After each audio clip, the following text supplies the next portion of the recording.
Hello guys, welcome back to my channel Bitcoin India. मेरा नाम है सुशांत और आज हम बात करने वाले हैं कौन सी करेंसी बेस्ट है। हम इसके लिए कंपेयर करेंगे बिटकॉइन और अदर क्रिप्टो करेंसी जैसे कि इथेरियम हो गया, एक्सआरपी हो गया, सोलाना हो गया एंड इसके अलावा मोनेरो हो गया, लाइटकॉइन हो गया and many more crypto currencies है। और कौन सी करेंसी इसमें से बेस्ट करेंसी है फ्यूचर के लिए, लॉन्ग टर्म के लिए और इन्वेस्टमेंट के लिए भी, और एआई करेंसी भी मान सकते हैं। एंड मार्केट ट्रेंड में कौन सी करेंसी बेस्ट रहेगी इसके बारे में आज हम डिटेल में बात करने वाले हैं। एंड बने रहिए इस वीडियो को स्किप ना करिए।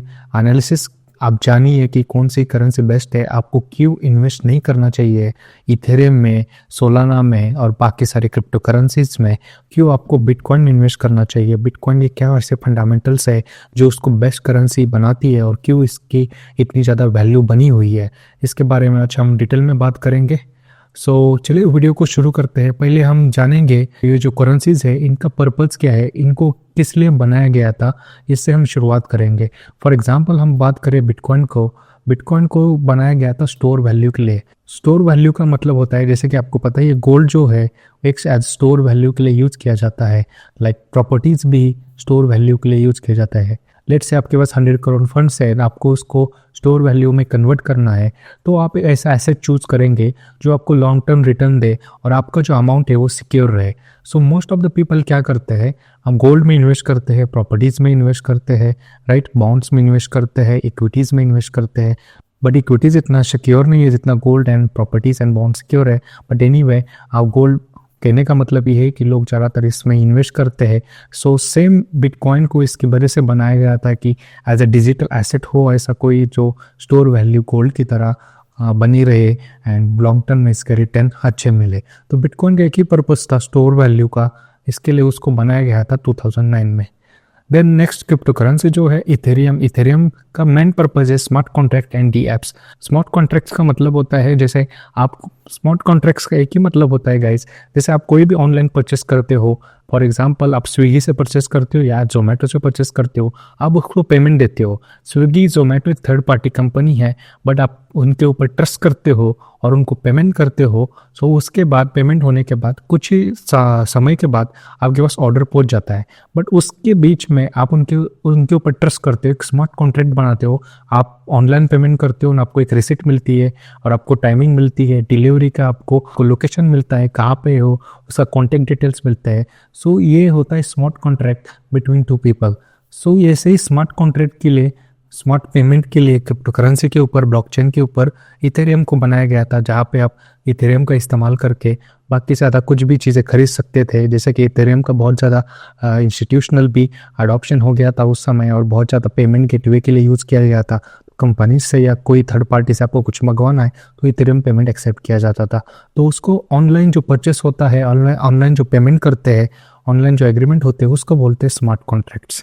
देन इथेरियम के ब्लॉकचेन के ऊपर कोई ऐप्स भी बना सकते हो आप, कोई भी ब्लॉकचेन का इस्तेमाल करके कोई करेंसी बना सकते हो, मीम कॉइन बना सकते हो। सो उसकी वजह से वो इथेरियम का निर्माण किया गया था, बनाया गया था। उसके ब्लॉकचेन का एक ही काम था, उसका इस्तेमाल करके आप डिसेंट्रलाइजेशन ऐप बना सकते हो जिसके ऊपर किसी का कंट्रोल नहीं है एंड जिसमें आपकी इंफॉर्मेशन इनक्रिप्टेड फॉर्म में स्टोर रह सकती है। फॉर एग्जाम्पल आप सेंट्रलाइजेशन एप्लीकेशन यूज़ करते हो, जैसे कि इंस्टाग्राम हो गया, फेसबुक हो गया, जहाँ पे आपके डॉक्यूमेंट्स लगते हैं, जहाँ पे आपके ईमेल एड्रेस लगते हैं, राइट। बट इथेरियम का ब्लॉकचेन का इस्तेमाल करके आप ऐसे एप्लीकेशन बना सकते हो, वेब3 एप्लीकेशन बोलते हैं उनको, जहाँ पे कोई डॉक्यूमेंटेशन की ज़रूरत नहीं है, कोई ओनर नहीं है, आपने वहाँ पे अकाउंट बनाया, वो भी विदाउट केवाईसी, आपकी इंफॉर्मेशन आपके पास ही रहेगी, आपके अलावा कोई देख नहीं पाएगा। इसको बोलते हैं इनक्रिप्टेड इंफॉर्मेशन। सो इथेरियम इसके बेसिस पे, इसलिए ये पर्पस था इथेरियम का बनाने का। सो नेक्स्ट जो कॉइन है उसका नाम है सोलाना। सोलाना 2020 में आया था। मेन इसका पर्पस था ट्रांजैक्शंस के लिए, पेमेंट गेटवे के लिए, क्रॉस बॉर्डर पेमेंट करने के लिए।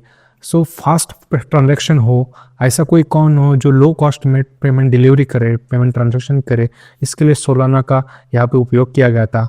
और आपको पता है ये सोलाना इसकी वजह से बहुत ज़्यादा ग्रो हो गया, इसका मार्केटिंग काफ़ी अच्छा हो गया सोलाना का एंड इसने काफ़ी अच्छा मार्केट कैप गेन किया सोलाना ने, या क्योंकि लोगों ने बहुत ज़्यादा इन्वेस्ट किया। क्योंकि लोग क्या करते थे, पेमेंट गेटवे के लिए 2020 मतलब कोरोना के टाइम पे सबसे चीपेस्ट उस समय सोलाना था और उसके समय पे पेमेंट गेटवे भी बहुत महंगा था, क्योंकि कोरोना लग गया था, बैंकिंग सिस्टम डाउन था, फाइनेंशियल पूरा क्राइसिस आ गया था, उसकी वजह से पेमेंट जो बाहर भेजना काफ़ी ज़्यादा एक्सपेंसिव था। और इवन दो बिटकॉइन में भेज नहीं सकते क्योंकि बिटकॉइन जो स्टोर वैल्यू के लिए यूज़ किया जाता था, वैल्यू काफ़ी ज़्यादा थी और प्रोसेसिंग फीस और ट्रांजेक्शन नेटवर्क फ़ी काफ़ी ज़्यादा लगती थी। तो लोग सोलाना का इस्तेमाल करने लगे क्योंकि लोग काफ़ी ज़्यादा नेटवर्क इथेरियम में था, तो उसकी वजह से इस लोग उस समय सोलाना का इस्तेमाल हुआ, इंस्टीट्यूशनल अडॉप्शन हुआ और सोलाना का प्राइस वहाँ से काफ़ी ज़्यादा बढ़ता हुआ हमें देखने को मिला। नेक्स्ट है रिपल। रिपल 2012 में आया था, उसको XRP भी बोलते हैं। बिटकॉइन के बाद रिपल की ब्लॉकचेन आई थी। रिपल को उस समय भी यूज़ किया जाता था पेमेंट गेटवे के लिए क्योंकि बिटकॉइन आया था 2009 में, उसकी वैल्यू 2012 में ऑलमोस्ट $120 to $300 तक चली गई थी। जब बात करें तो बाहर पेमेंट भेजने की, किसी को पेमेंट करने की, मतलब एक वॉलेट से दूसरे वॉलेट ट्रांसफ़र करने, तो उसकी वजह से रिपल का यहाँ पे जन्म हुआ 2012 में। एंड रिपल की ब्लॉकचेन यहाँ पे बनाई गई थी पेमेंट गेटवे के लिए, क्रॉस बॉर्डर पेमेंट भेजने के लिए। सो ईजिली कुछ सेकंड में रिपल का इस्तेमाल करके लोग पेमेंट भेजते थे। पहले बिटकॉइन यूज़ करते थे, बिटकॉइन को रिपल में कन्वर्ट करते थे, उसके बाद पेमेंट भेजते थे। नेक्स्ट है कार्डियानो। कार्डियानो को इसलिए बनाया गया था क्योंकि लेट्स से आपको बिटकॉइन इन्वेस्ट करना है बट आपके पास 100 करोड़ से 200 करोड़ से मिलियंस डॉलर से या बिलियंस डॉलर से आपको बिटकॉइन खरीदना है, तो उसमें प्रोसेसिंग फीस बहुत ज़्यादा लगती थी। तो आप इसमें क्या होता है, कार्डियानो आप खरीदते हो तो कार्डियानो में प्रोसेसिंग भी बहुत कम होती है, नेटवर्क फी बहुत कम होती है, ट्रांजेक्शन फी कम होने की वजह से आपने कार्डियानो खरीदने के बाद आप बिटकॉइन में कन्वर्ट कर सकते हो क्योंकि बिटकॉइन का प्राइस जो है बहुत वोलेटाइल रहता है। एंड लेट्स से आप कार्डियानो खरीदते हो तो कार्डियानो का प्राइस इतना वोलेटाइल नहीं है, तो आप बिटकॉइन का प्राइस उसी प्राइस पे आने के बाद आप मार्केट ऑर्डर पे खरीद सकते हो। सो इसकी वजह से कार्डियानो का एक्चुअली जन्म हुआ था। कार्डियानो को बनाया गया था एक एकेडमिक अप्रोच को लेके, eco friendly, economical friendly approach को लेके उसको बनाया था, उसको बोलते हैं ADA। देन उसके बाद नेक्स्ट कॉइन है बाइनेंस कॉइन। बाइनेंस आपको पता ही है एक्सचेंज है, तो उन्होंने अपने लिए एक कॉइन बनाया था, उसका नाम है बाइनेंस कॉइन क्योंकि उनके एग्जिस्टिंग यूजर्स है, उनके नए यूजर्स है, वो ट्रांजैक्शन करते हैं बाइनेंस में, डिपॉजिट करते हैं, तो उन्होंने बाइनेंस कॉइन बनाया था क्योंकि बाकी के नेटवर्क के वहाँ भी फीस ज़्यादा लगती थी, ट्रैफिक बहुत ज़्यादा था। तो बाइनेंस का इस्तेमाल करके लोग यूज़ करेंगे हाँ उनके ऐप पे, बाइनेंस पे, तो ईजिली किसी भी कॉइन में बाइनेंस का कन्वर्ट हो जाता था। नेटवर्क फी बहुत ही कम थी, अभी तो इतना ज़्यादा नेटवर्क नहीं है, तो कभी कभी ज़ीरो भी नेटवर्क फी होती थी, मतलब आप ₹0 में या 0 पैसे में कहीं भी आप पेमेंट भेज सकते हो। कभी कभी ऐसा होता है, most of the cases charge करते हो लोग, बट कभी कभी वो चार्ज नहीं करते हैं। सो इसकी वजह से बाइनेंस कॉइन बनाया था कि उनके एग्जिस्टिंग यूजर्स है वो यहाँ पे स्मूथली ट्रांजेक्शन कर सके।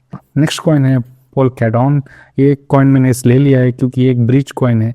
अब लेट्स से अभी मैंने आपको बोला कि बिटकॉइन की ब्लॉकचेन पहले आई, उसके बाद बाकी सारी ब्लॉकचेन आई जैसे XRP, सोलाना, इथेरियम। सो कहने का मतलब है कि ये बिटकॉइन की ब्लॉकचेन हो गई, उसके बाद इथेरियम, सोलाना, बाकी सारी क्रिप्टो करेंसी की ब्लॉकचेन। सो उसके बीच में लेट्स से आपको ट्रांजेक्शन करना है, लेट्स से आपने इथेरियम खरीदा और आपको उसको बिटकॉइन में कन्वर्ट करना है। लेट्स से आपने इथेरियम खरीदा हुआ है ना, आपको बिटकॉइन में ट्रांसफ़र करना है बट ट्रांसफ़र फीस बहुत ज़्यादा है, तो आप क्या कर सकते हो, इथेरियम को एक DOT पोलकैडॉट कॉइन में कन्वर्ट कर सकते हो।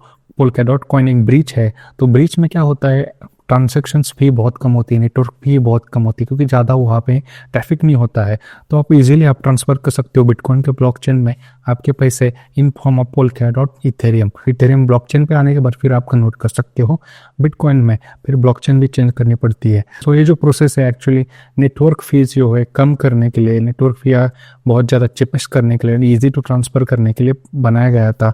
एक इसका पर्पज़ यही था कि ब्लॉकचेन के बीच में एक ऐसा ब्रिज सिस्टम बनाया जाए। लेट्स से आपको बहुत बड़ा रकम, बहुत बड़ा अमाउंट ट्रांसफ़र करना है, कभी कभी सिचुएशन ऐसी आ जाती है कि ट्रैफिक बहुत होने की वजह से नेटवर्क में ट्रांजेक्शन फी बहुत ज़्यादा होती है। लाइक आपको 1 बिटकॉइन ट्रांसफ़र करना है तो कभी कभी ट्रांजेक्शन फी 1 बिटकॉइन और मोर देन 1 बिटकॉइन भी होती है क्योंकि वहाँ पे ट्रैफिक बहुत होता है इसकी वजह से। तो उसकी वजह से 1 बिटकॉइन आपने खरीदा हुआ है, 1 बिटकॉइन आप देना चाहते हो और ट्रांजेक्शन फी भी 1 बिटकॉइन है, तो वर्थ इट क्या है, आपको एटलीस्ट 1 बिटकॉइन ट्रांसफ़र करने के लिए 2 बिटकॉइन लगेंगे।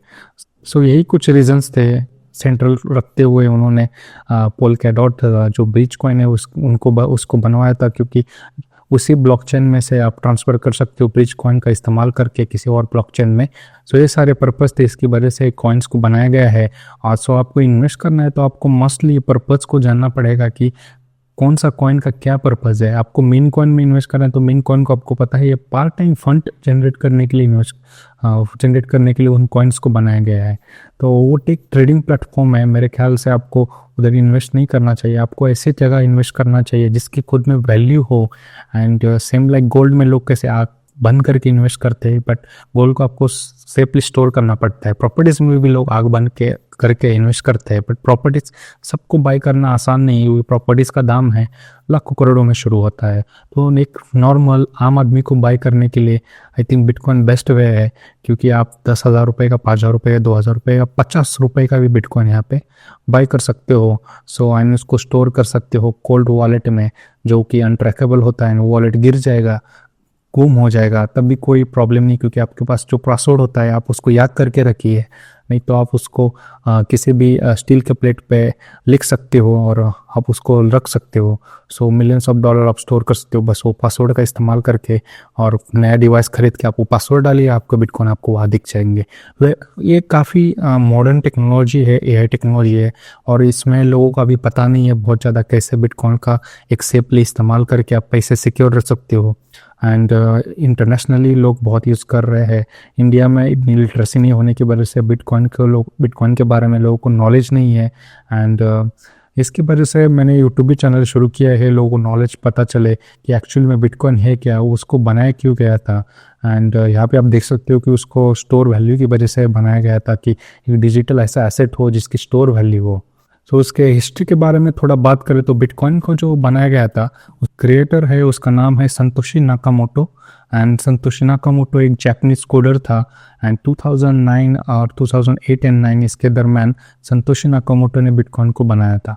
एंड संतोशी नाकामोटो खुद में एक इकोनॉमिस्ट भी थे, उन्होंने मार्केट का स्टडी भी किया हुआ था, और उनको ऐसा कॉइन बनाना था, एक्चुअली एसेट भी बनाना था, एक करेंसी भी हो जो कि पेमेंट ट्रांसफ़र के लिए यूज़ किया जाए, ट्रांजैक्शन के लिए यूज़ किया जाए, एंड नेक्स्ट जो है एसेट भी हो जिसकी वैल्यू बढ़े।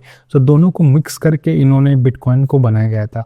क्योंकि गोल्ड जो क्या है, गोल्ड एक एसेट है, बट हम यहाँ पे बैठ के किसी को गोल्ड चाहिए अमेरिका में तो यहाँ से भेज नहीं सकते, राइट। या यहाँ पे बैठ के एक डिलीवरी से गोल्ड भेजना चाहता हूँ अमेरिका में बट मैं भेज नहीं पाऊंगा, क्योंकि एक सर्टेन लिमिट होता है गोल्ड को ले जाने का, एंड ह्यूज अमाउंट में गोल्ड नहीं लेके नहीं जा सकते। तो इसको देख के संतोशी नाकामोटो ने ऐसा करेंसी बनाया जिसकी गोल्ड की तरह वैल्यू हो, स्टोर वैल्यू हो, एंड जो ट्रांसफ़र के लिए इजी टू ट्रांसफ़र हो दुनिया के किसी भी कोने में या क्रॉस बॉर्डर के लिए। सो 2009 या 8 में बनाया गया था। एंड उस समय लगी थी उस समय बिटकॉइन के लिए इन्वायरमेंट भी अच्छा था, क्योंकि 2008 एंड 9 में फाइनेंशियली क्राइसिस आ गया था, एंड वर्ल्ड वाइड बैंकों का सिस्टम डाउन हो गया था, लोगों के पास क्रेडिट नहीं थे, लोन चिप हो गए थे, इन्फ्लेशन बहुत बढ़ गया था, एंड पेमेंट जो गेटवे है बहुत एक्सपेंसिव हो गया था। लेट्स से किसी को अमेरिका में या पेमेंट की ज़रूरत है, मैं इंडिया में हूँ एंड मुझे यहाँ से पेमेंट ट्रांसफ़र करना है, तो बैंक जो है रेमिटेंस के लिए बहुत ज़्यादा फीस चार्ज करती थी। उनके परसेंटेज 20% फीस चार्ज करती है। लेट्स से मुझे लाख रुपए भेजना है तो 20,000 खाली फीस लगेगी, 10,000 खाली फीस लगेगी। तो उस समय फाइनेंशियल क्राइसिस की वजह से पेमेंट गेटवे बहुत ही एक्सपेंसिव हो गया था, और कंपनीज को ऊपर लोन भी चढ़ गया था। सो लोन लेना है उसके लिए भी पेमेंट गेटवे एक्सपेंसिव है। सो संतोशी नाकामोटो ने ये सब देखा और उन्होंने सोचा कि मैं एक ऐसी करेंसी बनाऊंगा। उनके पास ऑलरेडी प्लान रेडी था, 2008 में उन्होंने सारा प्लान रेडी करके रखा हुआ था, और 8 एंड 9 में फाइनेंशियल क्राइसिस आने के बाद उन्होंने उस प्लान के ऊपर बहुत तेज़ी से काम किया, एंड वो अपना वाइट पेपर उन्होंने पब्लिश किया बिटकॉइन के बारे में, कैसे वो करेंसी काम करेगी, एंड ऑटोमेटिक करेंसी काम करेगी, AI करेंसी होगी। उस समय 2008 एंड 9 में AI शुरू हुआ था, बट लोगों ने उसको देखा नहीं उस समय। एक्चुअली Web3 क्या है, AI क्या है, ब्लॉकचेन क्या है, उस समय लोगों ने समझा नहीं उसको कि कैसे काम कर सकता है पेमेंट गेटवे के लिए। क्योंकि ब्लॉकचेन का जो निर्माण है 1995-1990, मतलब इंटरनेट के 5 साल बाद ब्लॉकचेन आया था, बट उस समय किसी ने यूज़ नहीं किया था ब्लॉकचेन। बट संतोशी नाकामोटो ने यूज़ किया ब्लॉकचेन, उसके ऊपर करेंसी बनाई ब्लॉकचेन के ऊपर, उसका नाम है बिटकॉइन। 2008 एंड 9 में उसको पब्लिश किया लाइव में, एंड लाइव में पब्लिश करने के बाद उन्होंने फर्स्ट ट्रांजेक्शन भी किया था। उस बंदे का नाम है हाल को उन्होंने 2 BTC भेजे थे, और हाल इनका दोस्त था। हाल ने उसके बाद एक एनालिसिस लगाया था कि बिटकॉइन कहाँ तक जा सकता है। तो उन्होंने कुछ लेटर भी लिखे हुए थे, यहाँ पे उन्होंने बोला कि 20 मिलियन ये कॉइन्स है और एक कॉइन की वैल्यू अबाउट 10 मिलियन तक पहुँच जाएगी। तो जो भी लोग ये कॉइन जनरेट कर रहे हैं कंप्यूटर से, एंड ये काफ़ी अच्छी बेट हो सकती है। पेरोल 100 मिलियन तक जा सकता है, and are really 100 million to one against. So उन्होंने ये सब लिखा हुआ था, something to think about, and last में उन्होंने लिखा है हाल। सो वो खुद का नाम उन्होंने लिखा हुआ है। हाल ने बिल्कुल सही कहा था, क्योंकि अभी बिटकॉइन की प्राइस $100,000 क्रॉस कर चुके हैं, ऑलमोस्ट लाइक करोड़ को टच करने वाली है इंडियन रुपीस में। एंड हाल ने बिल्कुल सही कहा था कि बिटकॉइन यहाँ तक जा सकता है। बट वो जो लिखा हुआ था 2009 में लिखा हुआ था ना, अभी ये बात बिल्कुल सही है कि बिटकॉइन जिस तरह से ग्रो हो रहा है, 10 मिलियन तक पहुँचना कोई बड़ी बात नहीं है। मिचेल सैलर ने भी बोला है कि बिटकॉइन 27% से भी ग्रो हो जाए तो 13 मिलियन तक टच हो सकता है आने वाले 20 सालों में, बस 27 से बढ़ जाए तो। बट हम देख सकते हैं कि बिटकॉइन की जो ग्रोथ है, मोर देन 50% हमें देखने को मिली है हर एक साल में। सो इसके ऐसे 50% से ग्रो होता है तो मोर देन 50 मिलियन भी बिटकॉइन जा सकता है 2045 में। सो आपको डिसाइड करना है कि कहाँ पे इन्वेस्ट करना है। एंड मैं यही कहता हूँ कि बिटकॉइन इन्वेस्ट करो, ना कि अदर क्रिप्टो करेंसीज में। एंड आपको एक डिफरेंस बताऊँ और, तो बिटकॉइन का जो मिनिमम सप्लाई है वो है 21 million, I mean maximum supply. So इसके ऊपर बिटकॉइन बनाया नहीं जा सकता। एंड टोटल अभी सप्लाई चल रहा है 19.8 मिलियन। सो ये सर्कुलेटिंग सप्लाई है। अभी तक इतने बिटकॉइन माइन हो चुके हैं एंड इसमें ही ट्रेडिंग चलती है। और इसमें से आपको पता ही है 1.1 मिलियन जो बिटकॉइन है वो संतोषी नाकामोटो के वॉलेट में ऑलरेडी स्टोर है। उन्होंने कंप्यूटर पावर से माइनिंग से उस समय जनरेट किए थे। एंड वो वॉलेट वैसे ही स्टेबल वॉलेट है। वो बिटकॉइन ना ट्रांजेक्शन के लिए ना सेलिंग बाइंग के लिए यूज़ नहीं किया जाता, वो इसी वॉलेट में स्टोर है। एंड वो वॉलेट एक्चुअली फ्रीज है। एंड माइक्रोस्ट्रेटेजी आपको पता है उनके पास 4 लाख प्लस बिटकॉइन है। गवर्नमेंट के पास बहुत सारे बिटकॉइंस है। ब्लैक रॉक के पास भी 4 लाख प्लस बिटकॉइन है। बहुत सारी कंपनीज है उनके पास भी बहुत सारे बिटकॉइन है। तो एक्चुअली बिटकॉइन लोग होल्ड कर रहे हैं। बिटकॉइन में ट्रेडिंग बहुत कम हो रही है। तो आने वाले समय में क्या होगा, बिटकॉइन की वैल्यू बढ़ जाएगी तो वोलेटिलिटी भी कम हो जाएगी। मतलब बिटकॉइन में जो लिक्विडिटी है वो बढ़ेगी बट वोलेटिलिटी कम हो जाएगी। लाइक बिटकॉइन अभी कैसे है, अब जाता है फिर डाउन आता है, फिर अब जाता है डाउन आ जाता है। मतलब $10,000 अब गया, $10,000 डाउन आ गया, बहुत ही ज़्यादा उसमें चेंजेस आते हैं। लाइक वो बिटकॉइन $1 ऊपर नहीं जाता, $1 नीचे नहीं आता। एक बाकी के शेयर्स कैसे जाते हैं, $1 ऊपर जाता है, $1 नीचे आता है, बिटकॉइन $10,000 ऊपर जाएगा। सो इसको बोलते हैं वोलेटिलिटी। तो आने वाले समय में क्या होगा कि बिटकॉइन की जो वोलेटिलिटी है बहुत कम हो जाएगी, क्योंकि लोग बहुत ज़्यादा बिटकॉइन खरीद के रखेंगे, कोल्ड वॉलेट में बेचेंगे नहीं, कोई बाइंग सेलिंग बहुत ज़्यादा कम हो जाएगी, तो वोलेटिलिटी कम हो जाएगी। तो उसकी वजह से क्या होता है, होल्ड करने की वजह से कोई भी चीज़ की वैल्यू बढ़ती है। सो लोग बेच नहीं रहे हैं, तो बेच नहीं रहे हैं तो मतलब क्या है कि डिमांड बढ़ रही है, लोगों को बिटकॉइन चाहिए। लोग, इसकी सप्लाई कम है ऑलरेडी, हर साल उसकी सप्लाई कम हो जाती है क्योंकि हल्विंग रहती है। हल्विंग में बिटकॉइन का सप्लाई आधा हो जाता है। तो 21 मिलियन अवेलेबिलिटी की होने की वजह से लोग यहाँ पे, अभी भी इन्वायरमेंट की बात करें, कुछ मिलियंस में ही लोग हैं जो बिटकॉइन होल्ड करते हैं। वर्ल्ड की पॉपुलेशन बिलियंस में है, बट उसमें से मिलियंस ही लोग बिटकॉइन अभी होल्ड करते हैं। सो जैसे जैसे इसकी अवेयरनेस बढ़ेगी, लोगों को पता चलेगा बिटकॉइन और डिजिटल एसेट, एआई जैसे जैसे बढ़ता रहेगा, वेब3 जैसे जैसे धीरे धीरे बढ़ता रहेगा। क्योंकि आप देख सकते हो 2090 में जब इंटरनेट की शुरुआत हुई थी, या 2000 में जब कंप्यूटर आए थे, फेसबुक आया था, तो 10 साल 15 ईयर्स तो लगे थे जो उसका बड़ा अडॉप्शन हो जाए, लोग उसका बड़ा मार्केटिंग हो जाए। और अभी देखो तो हर कोई फेसबुक है, इंस्टाग्राम है, हर कोई यूज़ कर रहा है। जैसे कि लास्ट 4 ईयर्स की बात करें, उससे पहले 2020 के पहले इतना नहीं था, 21-22 के बाद बहुत ज़्यादा अडॉप्शन होने लगा। सो अभी 2009 में बिटकॉइन आया है, 10 में, अभी 14 ईयर्स हो गए। इसका सही जो नॉइज शुरू होगा लोगों को पता चलेगा, मार्केटिंग इतनी जो अच्छी होगी 2028 से होगी। क्योंकि कोई भी चीज़ को लोगों तक पहुंचने के लिए, नई चीज़ अडॉप्शन करने के लिए थोड़ा टाइम लगता है। बट बिटकॉइन एंड ब्लॉकचेन जो काफ़ी कन्वीनियंट है यूज़ करने के लिए। एंड कोई भी चीज़ कन्वीनियंट होती है एंड इजी टू यूज़ होती है तो जल्दी अडॉप्ट हो जाती है। जैसे इंडिया में बात करें तो यूपीआई भी बहुत ही कन्वीनियंट था। कोई सोच भी नहीं सकता था ऐसा क्यूआर कोड से आप पेमेंट कर सकते हो। तो उसके बाद देख सकते हो, अभी 4-5 साल के बाद अभी तो सभी लोग यूपीआई कर रहे हैं, यूज़ कर रहे हैं। कैश तो कोई कैरी ही नहीं कर रहा है, बहुत कम लोग अभी कैश कैरी कर रहे हैं। सो ईजी वे है ब्लॉकचेन भी, उसमें कम दाम में आप पैसे ट्रांसफ़र कर सकते हो। एंड बिटकॉइन में ही इन्वेस्ट करना चाहिए मेरे ख्याल से, क्योंकि बिटकॉइन फर्स्ट करेंसी है, सेंट्रल करेंसी है, मदर ऑफ क्रिप्टो करेंसी है। एंड वो इसलिए बनाया गया था, उसका पर्पज़ यही है, गोल्ड की तरह उसकी स्टोर वैल्यू हो और पैसे की तरह आप उसको ट्रांसफ़र कर सकते हो, दोनों मिक्स करके एक डिजिटल एसेट बनाया गया था। एंड बाकी जो क्रिप्टो करेंसीज है उनके अलग अलग पर्पज़ है, बट स्टोर वैल्यू के लिए उसको यूज़ नहीं किया जाता। इसकी वजह से आप यहाँ पे देख सकते हो बिटकॉइन की प्राइस यहाँ पे 2011 के स्टार्टिंग में $4 $2 थी, और अभी बिटकॉइन की प्राइस $100,000 को क्रॉस की है। बट सो अभी थोड़ा प्राइस लोअर सर्किट पे चल रहा है, तो यहाँ पे $95,000 प्लस यहाँ पे प्राइस हमें दिख रहा है, क्योंकि वोलेटिलिटी ज़्यादा है बिटकॉइन में। जैसे जैसे लोग यहाँ पे ज्वाइन करेंगे, बिटकॉइन होल्ड करेंगे, वोलेटिलिटी भी कम हो जाएगी। तो यहाँ पे इस चीज़ को हम कंपेयर करें इथेरियम से, तो इथेरियम आपको पता ही है $3,000+ चल रहा है। उसका टोटल सप्लाई आप देखिए 120.46 मिलियन इथेरियम अभी सर्कुलेटिंग सप्लाई है, और मैक्सिमम सप्लाई मतलब दुनिया में कितने इथेरियम अवेलेबल है, तो यहाँ पे देखिए इन्फिनिटी का साइन है, मतलब अनलिमिटेड इथेरियम अवेलेबल है। तो इसका हम कंपेयर करें, जो पैसे जो प्रिंट करते हैं गवर्नमेंट, तो वो पैसे क्या है, अनलिमिटेड है, उसके ऊपर कोई स्टॉप नहीं है। तो आप फॉर एग्जांपल उन्होंने शुरू किया था पैसे प्रिंट करना 1945 से, ब्रिटल वुड उसको अग्रीमेंट बोलते हैं, अमेरिका ने $US शुरू किया था। उसको देख के काफ़ी सारे कंट्री ने वो शुरू किया था, नोट बनाना, पैसे प्रिंट करना, सिक्के बनाना। उससे पहले गोल्ड कॉइन चलते थे। गोल्ड एक दुर्बल मेटल है, राइट, बट पेपर जो है अनलिमिटेड बनाया जा सकता है। तो पेपर करेंसी शुरू हो गई।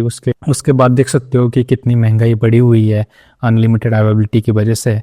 और अभी भी आने वाले सालों में जितना ज़्यादा प्रिंटिंग होगा पैसे का, बहुत ज़्यादा लोग अमीर होंगे, पैसे बहुत ज़्यादा लोगों के पास पहुँचेंगे और महंगाई और ज़्यादा बढ़ेगी। तो इसी वजह से है इथेरियम का आप यूज़ करोगे तो इथेरियम अनलिमिटेड सप्लाई होने की वजह से वो इतना ज़्यादा उसमें रिटर्न नहीं आएंगे। तो यहाँ पे आप देख सकते हो प्रूफ के तौर पे इथेरियम ने यहाँ पे 2019 में कोरोना के समय पे, क्योंकि लिक्विडिटी बढ़ गई उस समय, कोरोना के टाइम पे आपको पता ही है फाइनेंशियल क्राइसिस भी आ गया था, लोगों के पास पैसे नहीं थे, लोन थे लोगों के ऊपर, लोग कुछ मर गए कोरोना में, एंड कुछ लोग हैं वो बैंकरप्ट हो गए, बैंक्स बैंकरप्ट हो गई, कंपनियां बैंकरप्ट हो गई। तो उस समय में गवर्नमेंट ने प्रिंट किए पैसे इम्प्लीमेशन बैलेंस करने के लिए, एंड उसकी वजह से यहाँ पे लिक्विडिटी बढ़ गई। एंड इथेरियम का जो प्राइस है $4,635.45 उस समय पहुंच गया था 2021 में। इथेरियम का प्राइस चल रहा है 3,324 चल रहा है, मतलब ऑल टाइम्स हाई से नीचे ही है। एंड इसके कंपैरिजन में आप बिटकॉइन का ग्राफ देखिए, यहाँ पे ऑल टाइम हाई 2021 में किया, उसके बाद अबे अगेन 2022 में 3 में ऑल टाइम हाई किया, एंड अभी अगेन तीसरा चौथा ऑल टाइम है 2024 में बिटकॉइन ने किया हुआ है। तो एक स्टोर वैल्यू का एक्चुअल एग्जांपल यही होता है कि उसकी प्राइस हम कंपेयर कर रहे थे प्रीवियस प्राइस से, लास्ट 10 ईयर 20 ईयर से, तो उसकी प्राइस हमेशा ऑल टाइम हाई दिखती है। क्योंकि ऐसा नहीं है कि इथेरियम की तरह यहाँ पे एक बार ऑल टाइम हाई किया 2-4 साल पहले, और अभी उस ऑल टाइम हाई से प्राइस कम चल रही है। तो इसको हम कंपेयर नहीं कर सकते हैं स्टोर वैल्यू एसेट की तरह इथेरियम को। तो आपको इन्वेस्ट करना है 10 सालों के लिए, 15 सालों के लिए, तो बिटकॉइन में इन्वेस्ट करिए। और बिटकॉइन का जो कोल्ड वॉलेट आते हैं, ऑफलाइन वॉलेट आते हैं, उस वहाँ पे बिटकॉइन को स्टोर कीजिए, क्योंकि दुनिया का कोई भी हैकर नहीं है ऐसा कि जो बिटकॉइन के कोल्ड वॉलेट को या ऑफलाइन वॉलेट को हैक कर सके। क्योंकि हैकिंग के लिए इंटरनेट और इलेक्ट्रिसिटी या नेटवर्क चाहिए वहाँ तक पहुँचने के लिए, बट आपका डिवाइस ऑफलाइन होने की वजह से दुनिया का कोई हैकर वहाँ तक पहुँच नहीं पाएगा और आपके बिटकॉइन सिक्योर रहेंगे। इवन दो आप वॉलेट लॉस करते हो, आपके पास कीज, इसका मतलब है पासवर्ड, आपको जब तक याद है आप लिख के भी रख सकते हो, या स्टील के प्लेट पे आप उसको कोर के रख सकते हो, एंड लेटर ऑन आप नया डिवाइस खरीद के उसमें वो पासवर्ड डाल के आप वो बिटकॉइन आपके रिकवर कर सकते हो। वेरी सिंपल प्रोसेस है, काफ़ी अच्छा प्रोसेस है। एंड AI करेंसी काफ़ी ज़्यादा ग्रोथ होगी बिटकॉइन में। एंड आपको पता ही है अभी इंस्टीट्यूशनल अडॉप्शन चल रहा है, एंड लोग जो है बिटकॉइन में पेमेंट कर रहे हैं। कंपनीज अभी बहुत ज़्यादा अटैक कर रही है बिटकॉइन के ऊपर, बिटकॉइन चाहिए, आने वाले सालों में बहुत बड़ा बढ़ेगा। तो फेडरलिटी आपको पता ही है, एक बिटकॉइन होल्डिंग कंपनी है, डिजिटल एसेट होल्डिंग कंपनी, उन्होंने अभी प्रेडिक्ट किया है बिटकॉइन का जो प्राइस है बिलियंस तक जाएगा आने वाले 20 सालों में। अभी देखते हैं कहाँ तक जाएगा बिटकॉइन का प्राइस, क्योंकि लोग बोल रहे कि मिलियंस में चला जाएगा, बट मेरे ख्याल से जाना तो चाहिए, और ऐसा बहुत जगह से लग रहा है, फंडामेंटल भी बोल रहे हैं। बट इतना तो कंफर्म है बिटकॉइन का प्राइस बढ़ेगा, 100% बढ़ेगा, क्योंकि उसको बनाया गया है स्टोर वैल्यू की तरह। सो यही था कंपैरिजन के ऊपर। एंड आपको खुद ही सोचना है कि आपको कहाँ पे इन्वेस्ट करना है, बिटकॉइन में इन्वेस्ट करना है क्या दूसरे क्रिप्टो करेंसीज में इन्वेस्ट करना है। सो अभी खुद ही डिसाइड कीजिए। मैंने आपको अभी सब कुछ इन डिटेल मैंने समझा दिया है कि क्रिप्टो करेंसीज जो बाकी के हैं उनका पर्पज़ क्या है, एंड कौन सी क्रिप्टो करेंसीज है जो आपको हाई रिटर्न दे सकती है, सिक्योरिटी दे सकती है, आपका इन्वेस्टमेंट सिक्योर रह सकता है, एंड एक डिजिटल गोल्ड आप मान सकते हो बिटकॉइन को, एंड एक एआई करेंसी, फ्यूचर करेंसी भी आप इसको बोल सकते हो। सो यही था आज के वीडियो में, एंड आपको आई होप आपको ये वीडियो पसंद आ गया हो, एक जानकारी आपको मिली होगी, नई चीज़ें कुछ सीखने को मिली होगी। तो ऐसी वीडियो देखने के लिए मेरे चैनल को सब्सक्राइब कीजिए एंड नोटिफिकेशन आइकन पे दबा दीजिए, क्योंकि आप सारे वीडियो अप टू डेट रहेंगे। आप बिटकॉइन की न्यूज़ भी मैं यहाँ पे शेयर करता हूँ, बिटकॉइन के बारे में अलग अलग ट्यूटोरियल्स भी यहाँ पे बनाता हूँ। So if you like this video, share this video, and thank you so much and see you again.